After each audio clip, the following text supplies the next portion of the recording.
Meron ka bang crushed graham at condensed milk? Tara, lutuin natin. Maglagay ako ng 2 cups na condensed milk sa kawali. Take note mga kalasa, hindi pa bukas yung ating apoy.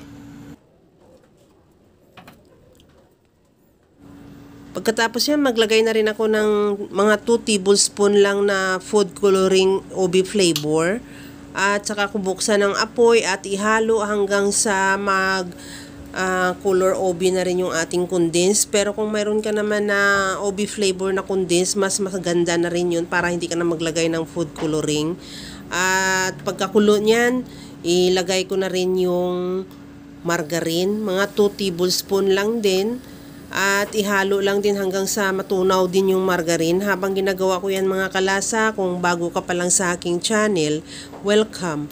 At huwag kalimutan mag-subscribe at i-click ang bell button para sa mga notification. At kung dati ka pa, welcome back at i-follow mo na rin ako sa aking Facebook page Lasang Pilipina. Pagkatunaw ng margarine, ilagay ko na yung 2 pack ng crushed graham. At ihalo lang hanggang sa makot lang ng condensed milk yung graham natin. At hanggang sa magiging dough na siya.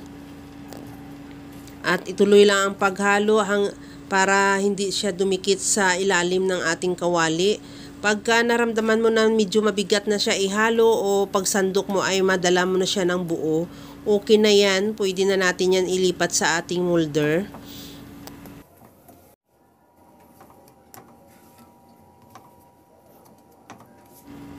Kagaya nito sa nakikita mo sa video na talagang masandok mo na siya ng buo at medyo matigas na siya ihalo. Ilipat na natin yan sa ating molder.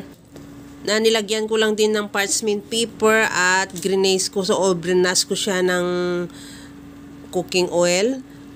Para hindi lang dumikit sa ilalim mamaya pagka gusto na natin siyang tanggalin. At ipa-flatten lang natin kagaya niyan sa nakikita mo sa video. Pagkatapos yan hanggang sa maglamig. Pag lumamig na, ilipat na natin yan sa ating sangkalan o para ma-slice yan natin ng maayos.